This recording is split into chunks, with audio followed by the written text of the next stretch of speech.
Hello and welcome to Janette's TV and Janette's TV podcast. I'm your host, Janette Burke, live on location for HotDocs, which is a great film documentary series in the heart of Toronto that showcases wonderful movies with very heartfelt, meaningful lifestyle topics. And today I'm joined by, I'm going to let her say her name, Anneke de Lint van Wijngaarden, who is the director and editor of this incredible new movie called Sweeties. Yes. And it brings together, it tells the story of three young women, Jay, Malka, and Celia. And they are three sort of teenagers on in the south of France at a camp, experiencing life as teens, but a little differently because these teens are used to the digital world. Yes. And now they're in a camp that doesn't have any electricity, so they're forced to deal with coming of age, romance, and interactions without technology. Two of them survive, one of them kind of can't handle it. You're going to tell us more. First, let me ask you, how was it producing this movie? And editing it as well, you're directing it as well. And the stories that you tell with the characters, I mean, you yourself don't have any children, I'm given to understand, as neither do I. And yet, you know, you're telling these stories of these young girls. What made you want to do that? And how do you call upon those three characters to tell this story? Well, I don't have children myself, I think, but I somehow feel a bit a child myself still.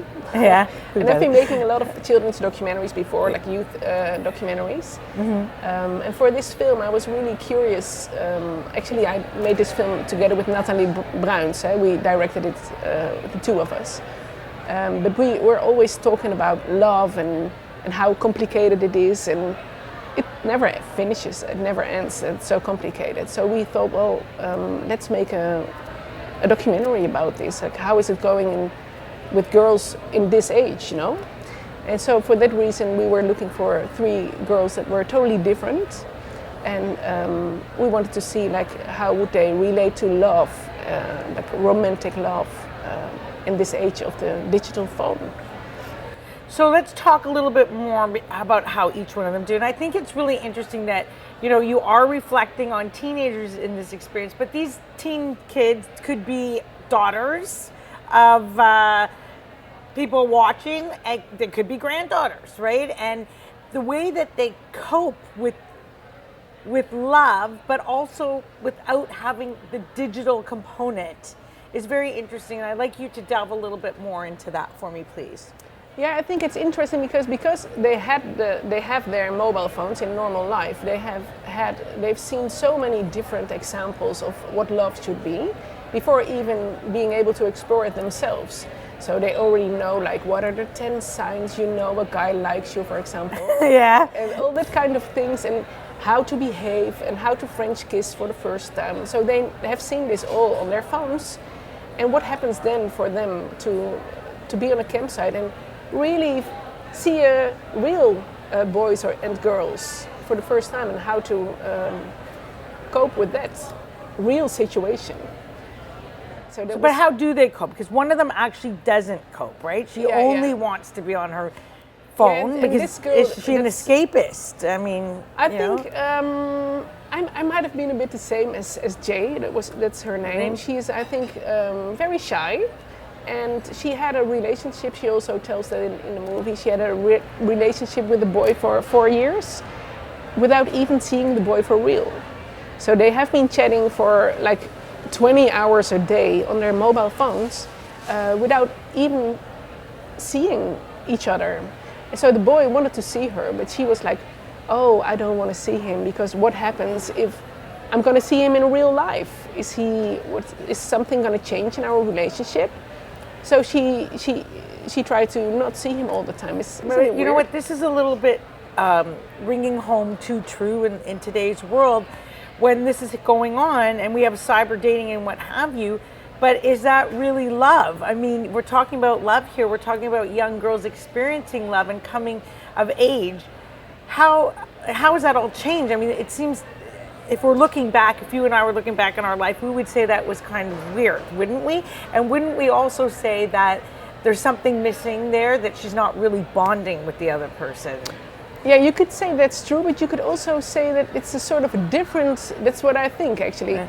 It's sort of a different love relationship, because I think also by apping and talking to each other by phone, it's also a way of communicating, and you can also be really intimate and genuine and authentic by doing that. And it could also be with Jay, for example, it's like the first steps in love, in getting to know love. So or getting to know another person. Yeah, so I think it's not really, from now on everyone will only have digital relationships. I think it could also be the beginning of let's say a real relationship. So let's talk about the other two girls, because they experienced the camp differently. They experienced love differently, and it's really interesting that you chose a camp to film this in, and that these girls were actually there experiencing it. So you have to tell us a little bit about that too. But let's first answer how the other two girls experience things differently. Yeah, I think so. There's Malak. Yeah. And that was a really surprise what happened on the campsite when we joined her to the campsite. She was looking for true love, and so she was really open to meet someone. Uh-huh. And then she found a really handsome guy. And then, should I already tell what happens, or is that like... Just, do we want to give everything away? We want to encourage people to go see the movie. But it's really, she really finds a really lovely guy, and it's really beautiful to see what happens there. She's very open. And I think that's a bit more like when we were young, we were used to meet boys or girls. In settings with other friends or exactly. community events or what have you, even maybe like religious institutions. Your parents would take you and you'd meet somebody, right? Or you'd go to these like singles things. And also campsite is a safe place. I mean, you're for on the the most campsite. part. For the most part, yeah. Yeah, so you can stay on the campsite and you can experiment a little bit with meeting other people. Yeah, and then we have the third person is Celia, and she has quite a complicated relationship. So she's really trying to get to know trying to reach her boyfriend, who is on holiday in Turkey. And they have a very complicated relationship. So she's a bit figuring out what to do, because does he want her or not, and how should she react on that? So that's really complicated. And also she has conversation with her mom about it. Her mom is very worried about her. So it's three totally different girls. And three totally different scenarios of love that happen to us, whether we're teenagers or whether we're not, right? Because these same scenarios and these same types repeat themselves in every age group, every decade, right? Yeah. Even, we see seniors sometimes starting to date again who are living in retirement communities, and the same things happen all over again. It's like that's human nature. It's actually funny because we had a premiere in Holland, in Amsterdam, and then a woman came towards me. She was a little bit older, and she said like, "Oh, wow, things never change, do they?" It's exactly what you're saying. Like, oh, oops, and maybe you become a little bit how you are for the rest of your life. Like you take yourself, your role. Wow. Difficult to explain in English. I think what you're trying to say is you take your character, your personality, and the way you approach love, and you carry it forth with you from the time you're a teenager to a senior, and maybe things don't change all that much for you, because that's your your footprint. Is what you're trying to say. Thank you. Yeah. And so I would like to add, before we give you a little shameless promotion, I would like to ask just a couple more questions as we near the end of the interview. Why did you choose the south of France? Why the camp? How did that all relate for you? Well, it's a Dutch thing. So I'm from Amsterdam, and it's a very Dutch thing, because like every summer, Dutch families go to the south of France to camp. I also did that like several times when I was young. Okay. So Dutch families take a lot of food in their car and they take their tents and then they go there for 4 to 6 weeks or so. So I was also like that when I was young. I also did some kissing.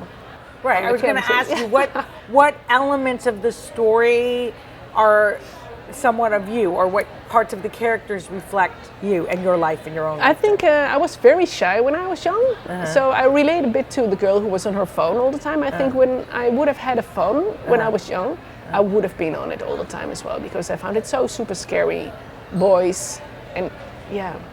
So, but then also I had some romances there, so I could also relate to Malak, who had a very beautiful romance in the movie. Okay. And you? Me? Oh, you don't want to hear about all my romances. We don't have enough time to get into that today on camera, but you know, I've had my share, let's put it that way. My last question before we, give you the shameless promotion part, what we like to call a shameless promotion part, is what do you want young girls, or even women, perhaps the mothers of these girls, grandmothers, to take away from the movie? What's the message you want them to walk away with? I think for parents, don't be so scared of the mobile phone, because I think at the end they will drop their phones and lead a real life, let's say. And for young girls, I would say,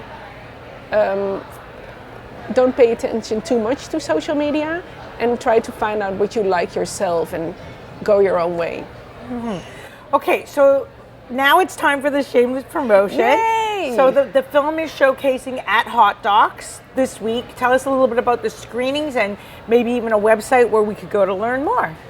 I think the website of HotDocs, you can see. I think we're showing on the 2nd and the 5th of May. Okay.